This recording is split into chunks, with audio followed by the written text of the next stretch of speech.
here. Today we have an interview with Crystal, who has a program that helps mothers help their daughters thrive through puberty. Her program is fantastic, and I'm so excited that we get to talk about this. In this particular interview, we're going to go into some depth in talking about feedback, and that is how to set up a workshop or these initial iterations when your course is brand new. How do you set it up so that you can get the most amount of helpful feedback as possible so that you can create a better course? So we'll get into that and some other details in this interview.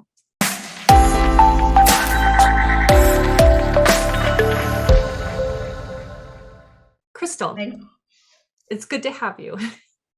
Thank you, Kate. I'm happy to be here. So tell us a little bit about the program you want to create. So what I'm creating, and it's actually launched, but it's still a work in progress, is the Puberty Starter Kit for moms. So it's a course and community that helps moms get prepared for and work their way through puberty and supporting their daughters so that they can thrive. And there's games where they can have real bonding experiences. So I'm trying to make puberty fun. I think it definitely could use a little help in being fun, right? Have you seen the movie Red Panda? Because I haven't seen it, and I heard that was fun.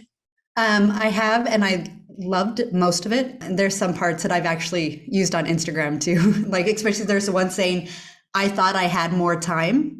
The mom is kind of saying that when her daughter is going through the red panda transformation. And that's kind of one of my calls to action to moms to join the starter kit program is you think you have more time, but girl puberty starts around 8 years old.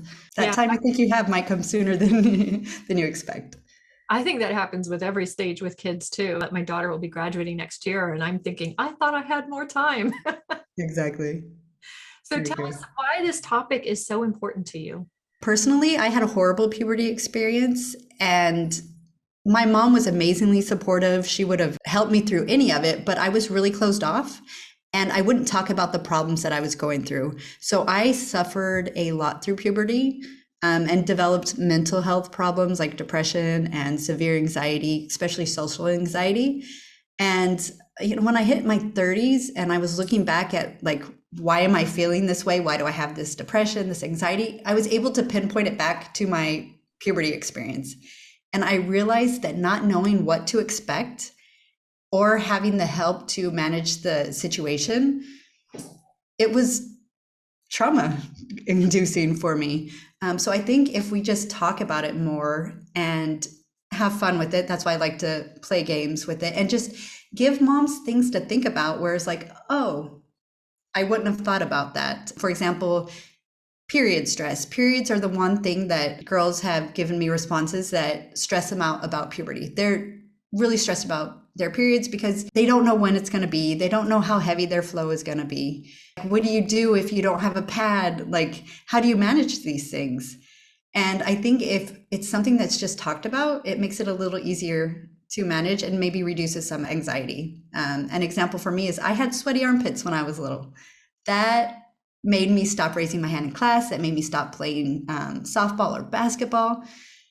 There was such an easy fix for it, but I never spoke up. I didn't tell my mom like, hey, like I'm sweating, like this is really uncomfortable. I never spoke up about it. And then that's another thing. In my 20s, I found out the doctors have deodorant that you can use for a little bit and you don't sweat so much. So I don't have that problem anymore. But because it wasn't talked about, I didn't know that there was a solution. So I just held that in and suffered through a lot of anxiety because of it. I think there's also kind of this idea that as a mom that we should know exactly what we need to know in order to be successful in parenting our children. But I suspect there's probably some stigma that's being handed down, even maybe unintentionally. So parents may unintentionally make this transition even harder for their kids than it needs to be. Has that been what you've experienced? I see that sometimes, and I feel like it gets written off as like, oh, it's a phase. Like we're moms, we're women, we've been through it. We know it's a phase, it's a rite of passage. It's supposed to suck. It's supposed to be a difficult time of life. So I think it gets kind of passed over like, oh, they're just tweens, they're just teens, it'll get better later. And I half believe that's true, but I don't think that that is reason to not support girls and try to make it easier for them. I had one mom tell me, like, I think we're making too big of a deal out of puberty. My daughter will be fine. We think we know our kids too. Like, I'm telling you, my mom would have thought everything was fine. Yeah, my daughter will talk to me about anything, especially my twin sister told her when she got her period, hers started before me. My mom was clueless of how much I was actually suffering. And when I was about 16, I finally brought it up to her and told her what a bad shape I was in mentally. She took me to the doctor. His answer, it's just a phase. She'll outgrow it.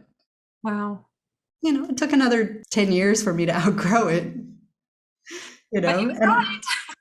I think moms believe that their close relationship with their daughter is a reflection of what their puberty experience will be like. So like, we're really close. I know that she'll tell me everything. If your daughter chooses not to tell you something about puberty, it doesn't mean that you're not close. It doesn't mean that you have a bad relationship. Girls have different personalities. For example, I was very closed off. I wouldn't talk about it. My sisters weren't as closed off. It's really dependent just on your girl's personality. Yeah.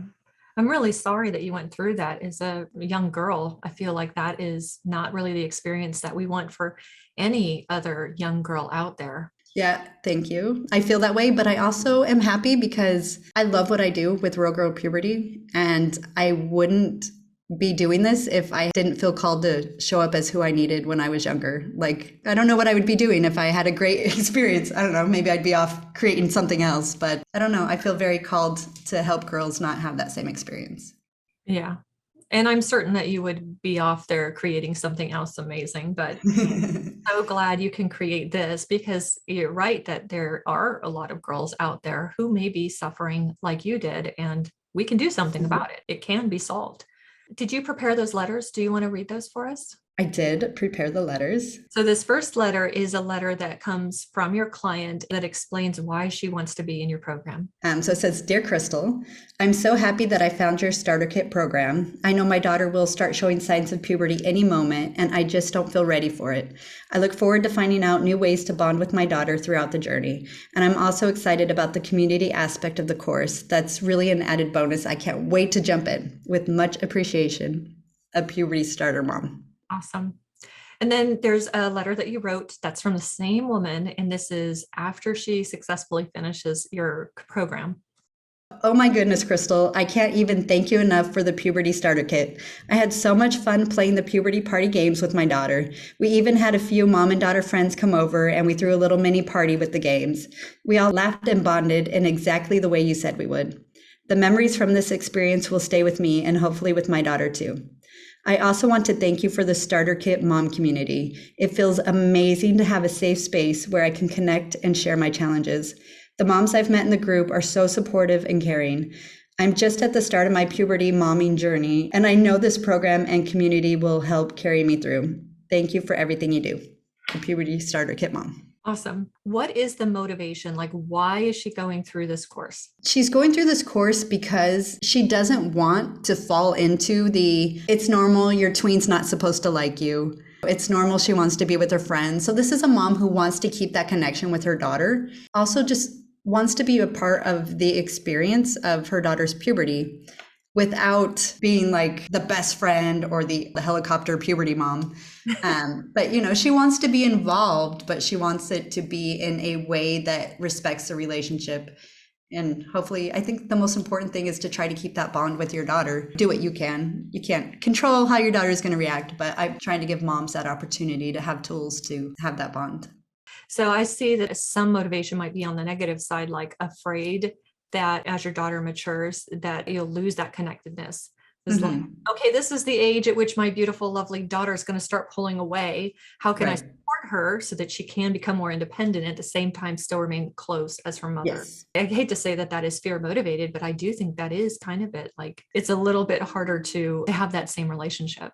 Yeah, I agree. And then once they hit 12, it's a whole new experience, which, yes, you can't totally take that away. They need that. That's how you grow. But I don't want moms to just be like, oh, there's nothing I can do. Yeah. She's a tween. I knew this was coming. Okay, you can know it's coming and you can prepare and do what you can do to try to have a better experience. Because even if your daughter isn't open to those conversations and things now, I believe like when she's 20 something and she looks back on her puberty experience, she's going to be like, my mom was really there for me. Even if I wasn't okay for her to be, like, wow, my mom was there for me. So maybe that bonding happens 10 years later, but I really feel like it lays the groundwork for that bonding connection. Yeah. And aside from the conversation of how moms and daughters get along, what do you think is the difference for a mom who is giving this level of support to a girl throughout puberty? Like, what difference can it make in the way that she sees herself and the way that she grows in her confidence and the way she views herself? Well, I think having a mom who is preparing herself with the tools. So, like, some daughters might not be okay with their mom being like, here, this is going to help you have confidence. Oh, hey, if you do this, like maybe it can't come directly from the mom, but something that you get through this program is there's a Real Girl Puberty magazine issue that's about independence. There's another one about confidence. So these are tools that you didn't have anything to do with, but you can just pass it on to your daughter. Be like, hey, this is interesting. Maybe you want to look at it. There's a book that I always recommend to moms, which is Untangled. It's supposed to be for the 7 stages of teenage daughters. But again, if you're waiting to talk to your daughter about puberty until she's like 12, if you're waiting for a teenager, you're kind of missing the boat. So I think if moms have those tools and those resources, they're able to understand their daughter a little more. Maybe pay more attention to their daughter's specific personality. One of the action items in the Puberty Starter Kit is to take a puberty personality quiz to kind of find out where your daughter falls. There's 3 different general personalities. So if you can start looking at your daughter and being like, I thought she would have been very open and telling me everything about puberty, but no, I think maybe she's curious, but there's something she's not willing to talk about. It gives moms a different lens to look at their daughter more objectively and be like, maybe I can try this way of approaching, not just a direct question of like, oh, did you get your period yet? But just finding different ways to go about those things, I think. I do think that if you're willing to talk with your daughter or create conversations around a topic that's so full of stigma as puberty, that you probably are laying the groundwork for a lot of other maybe difficult conversations, because the conversations only get harder. It feels like I they get agree. harder. So the moms are building in confidence too. So Yes. what do you see in the moms that indicate that they're maybe at a point of breakthrough? I think it goes to using a different lens to look at their daughter, putting away the assumptions that you would have had at the beginning of the course, thinking you know everything about your daughter's personality, you know exactly how this puberty thing is going to play out, to just having different lenses and being able to have different ideas of what their daughter is probably going to go through. And also, one thing that a lot of moms I talk to, they're like, I don't even remember. I don't remember when I started wearing a bra. I don't remember like these things. So part of the work is at the beginning of the course is remembering your experience, getting in touch with what you went through. So it kind of gives the mom the experience too. And I think that really helps build the confidence and, again, the connection I talk about, and gives ways of having the conversations. Yeah, I think if you can have conversations, the confidence grows a lot. You've been working on this for a while.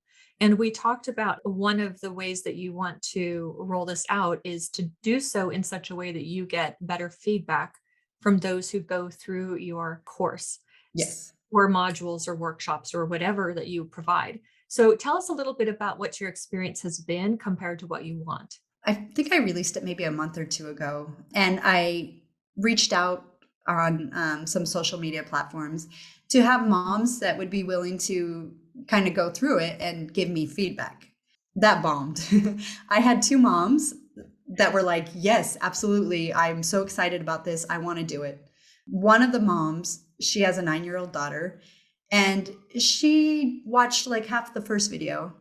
And then she gave me her feedback, which was really just saying like, this is so amazing. I wish I would have had this, like my mom could have had this when I was younger.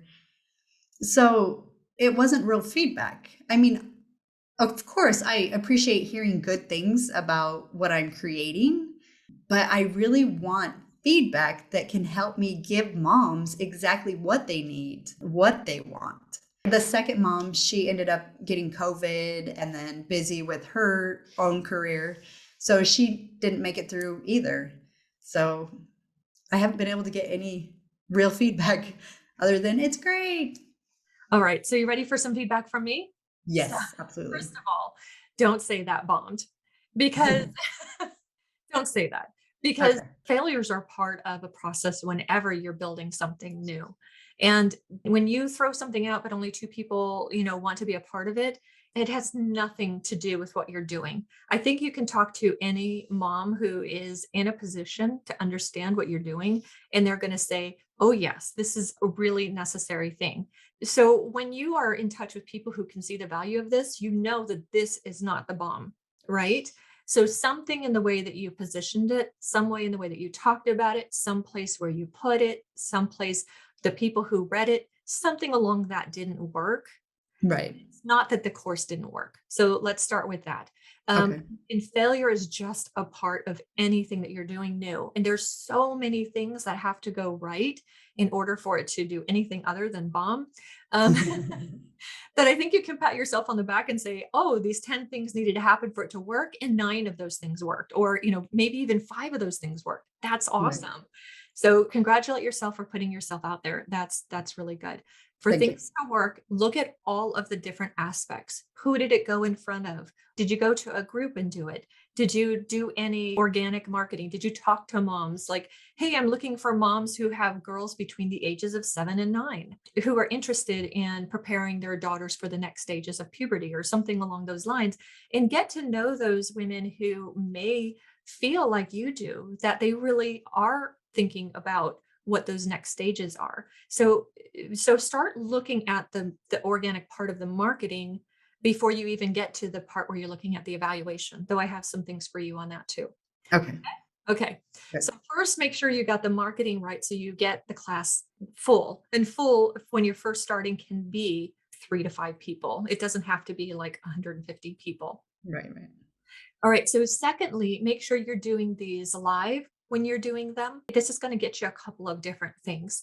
Number one, you're going to be able to see what questions they have in the moment. And those questions are feedback. So if they have a question about something that you think you covered, then maybe you need to think about how you covered it, how you talked about it. That's incredibly great feedback. Make sure you record it so you can go back and say, what did I actually say that they have this question at the end? Another Okay. thing it can tell you is they asked that question because you didn't include that content in there. And you're like, oh, I really should include that content. That's really good feedback. I want to include that in there. The other thing it allows you to do is at the end, instead of saying, so what did you guys think? Start asking questions that are specific to your objectives. And this goes back to when you create this, make sure there are specific objectives in it. And the objective can be at the end of this module, these moms will be able to recall what to look for in their daughter's personality. Fill this thing out is like, okay, I'm going to cover this content because I want them to be able to do these things. I want them to be able to think these things. I want them to be able to feel this way. This could be asked at the end. You can say, what were you feeling when I talked about this? Or Okay. when you think about your daughter, how could you imagine having this conversation, and let them talk about it? That gives you feedback too. Did you reach your objectives? You'll know because of the way they answer those questions or don't answer those questions. Okay. And by the way, in these first few ones, go as crazy as possible in your activities, because you can always pull back on the craziness if it didn't make sense or whatever. But think about something dramatic, think about something amazing, think about something that's maybe pushing the boundaries of what may be possible in your courses, because that's number one, going to make you stand out. But also, if it doesn't work, you get feedback on that in Right. early modules, and you want it to be super experimental in those first few Right. modules. They're like, do you remember Crystal? She had to just do that crazy thing. Great content, but wow, all I can remember is that she had us all like go down to our bras and underwear, like you would never do that. By the way, they would never do that. But something that's so crazy that they would remember it. By the way, do Right. not do that. I won't. I won't. Because I won't ask them to do anything I'm not willing to do. Yeah, yeah. That might be the perfect environment to try something crazy. And you can ask questions about those crazy activities. So, did that make sense to you that we did this activity? They might say, wow, that was the best thing that ever happened. Or they might say, I'm embarrassed for you. I can't believe but this is the place to try it. You know, Right. see the whole thing as a fun experiment that's really going to have some great value. When you're putting together these first few workshops, consider taking all of your content and like maybe your whole content is 12 different types of major objectives or 12 different types of major outcomes, and then do a workshop on each one of them, Okay. so it's separate on its own so that you can see how crazy you can go. But the other thing it allows you to do is it allows you to do it like next week. Like Right. it's so actionable. If all you do is this one thing, like all we're going to do is figure out our daughter's personalities. Like that's the one thing on the workshop. Why is it important to think about the personality? How it can help you predict the type of conversations you'll need to have or what to look for. So just do one on just that particular thing because it requires almost no work for you to set that up. And you're Right. just testing that one particular thing. And if you get people who love that particular thing, it may be easier for you to get somebody for the remaining modules as you go. Okay. That allows you to start right away instead of saying, oh my gosh, I have to put together a 3-day workshop in order to fit all my stuff in there. No, that would be good. I hadn't thought about doing each of them separately, so that's a great idea, especially because there's 6 modules and the personality part is part of the first one. So there could even be so many different ones to get feedback for. Yeah, well, it gives you so much ability to get started right away. And the other thing about breaking it down is that you get to learn from each particular stage of it.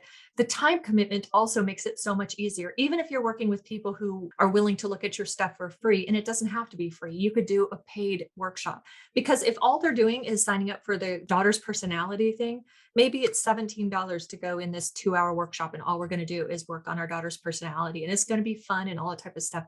I think that you could say with zero preparation right now, you could do a workshop like this and people would get great value out of it. And when I say zero preparation, I mean you've already done the preparation. So you don't have to do any more at this point. So Right. you can promise that anybody who attends this workshop will get something out of it. That's amazing. Yeah, that's very inspiring. Thank you. All right. So that's where I am right now. Are there any other challenges or difficulties that you can see with this particular course? I think the challenge is with the course and even doing like some of the one-off workshops. Like I originally wanted to launch it live. I want to do live sessions so I can get that feedback. I'm struggling to reach my audience. I think that's my biggest barrier, maybe reaching them, and maybe my marketing's not great. The reach. I Yeah. don't know how to get my moms. The best way to do it, in my opinion, in my experience, is to go into the places where they're at and reach them individually. If you go into some groups with some moms and they are talking about their daughters who are this age, look for those places where you can say, oh, I can give you some answers on that, give value for that. And I think your heart is in the right place where you would be willing to see somebody who says, my daughter, maybe she witnessed her older cousin having a period and now she's completely afraid of her cousin said, oh, it's going to happen to you too. And maybe somebody freaked her out about that. How do I help my daughter? You're like, Right. I could totally help you. Look for those places where people are talking about these things and answer those questions and where you have a chance to make friends with them and make friends with their friends in an organic and real way where you're not like somebody who's trying to push your business onto somebody, but you're Exactly. somebody who has the answers that their daughter needs and answers that they need in order to be there for their daughters. By the way, I love your model is really reaching the moms. That tells us that we do care about our, children's confidence levels, but the mothers need that greater confidence level first. Right. And one thing I always say is this is the mom's puberty experience too. I mean, you're a puberty mom. Like that's different than when you were the mom of a toddler or, the mom of a newborn. This is a new phase for moms too. And I want them to embrace that and be like, oh yeah, take ownership of it and have an active role. And then do you have like a business coach or marketing coach? There's a coach I'm working with. It's in a group program. She's awesome. She pushes me. Ask these type of questions in that particular group, but organic marketing is a great way to get started in building. And I don't mean DMing people, cold DMs and stuff like that, but I mean in Right. a great way where you're reaching real people, having real discussions, and you're talking using Messenger. That also gives you great content as far as like how they talk about their daughters and what they've gone through. And you know your own experience and why there's so much trauma around it. But getting other people's experience, like people who were raised in maybe religious households where the women's bodies are almost seen as like unhuman. So, Right. like, and that actually stems from things like, I forget, Aristotle or something like that, where women were believed to be malformed men. Men were the epitome of everything that was good, and women were a deformed version of the man. So that kind of that Interesting. thought process goes back for, millennia, fortunately. Wow. And so it's so deep seated. So women, we can't talk about these issues. So there may be some other backgrounds that are also contributing to these thought processes that can actually give you different and varied ways to talk about it. Yeah, and I've seen a change in the last couple years where I think some of the moms were raised in that kind of place, because a lot of them say, my mom wouldn't tell me anything. She never talked about it, or she just gave me a bag of pads. It wasn't talked about. But now this mom is making sure that she's talking with her daughter about it. Yeah. So I feel like there's definitely been a change in the culture overall, and it's starting to be less taboo, but still there needs more work. But it's going in the right direction. Yeah. And just bounce those ideas off of your marketing coach. And of course, there's so many different strategies out there for marketing. So just go out there and try different things. I'm not finding places where moms are naturally having these conversations. So Mhm. I'll just post up a question. You're like, how do you know if your daughter started her period? That was a great one I did a couple of weeks ago. So just seeing how the moms are open to talk about it. Yeah. Kind of fun to just put it out there now. Yeah, definitely. Start the conversations, share some stories, do some videos in a tasteful way, or maybe even asking people, do you know anybody who's had a traumatic experience going through puberty? That's something that could potentially be shareable, or if somebody even DMs you and that sort of thing too. So not only can you reach out to moms who are your ideal audience, but your moms a lot of times will want to look out for their friends who are also going through some difficult times. They'll have sisters, they'll have friends, they'll have daughters. So Yeah, there's a whole world out there. there's a whole world out there. So any other difficulties that you want to discuss? No, no, it's just, I think, having to practice with what I got and keep putting it out there. I'm not going to ditch the plan. I know that there's good content there. So I think it's just working it. Those workshops idea was brilliant. So And I think that the brilliant part about it is that you can say, hey, I'm doing a workshop on A or B. It could be on your topic one or your topic two. Which Mhm. would you be more interested in? And then you could do like a vote. And at the end, you can say, good news, I'm doing both. Join me on Tuesday for this one or Wednesday on that one, or Right. both of them if you really prefer. Just look for ways to talk to people, real people, and see if that will help with that organic marketing getting started. But you could do $17 into your workshop and you get to bring a friend, that see if that will maybe increase. They'll think about like, oh, who else has a daughter that I know? That can be good. All right. It was fabulous talking to you. Well, thank you. Enjoy your day. And thank you so much for this. Thank you, Crystal. Have a great All day. right. Thanks. Bye. So there you have it. We have a really interesting course in which Crystal is putting together in helping moms help their daughters thrive through puberty. So I hope you got some great tips in this. There are some other interviews coming up. If you are interested in learning more about what Crystal's doing, be sure to click her link below and you'll be able to contact and connect with her. And if you're interested in what I offer, those are there below too. I hope you have a beautiful day. Be sure to like and subscribe.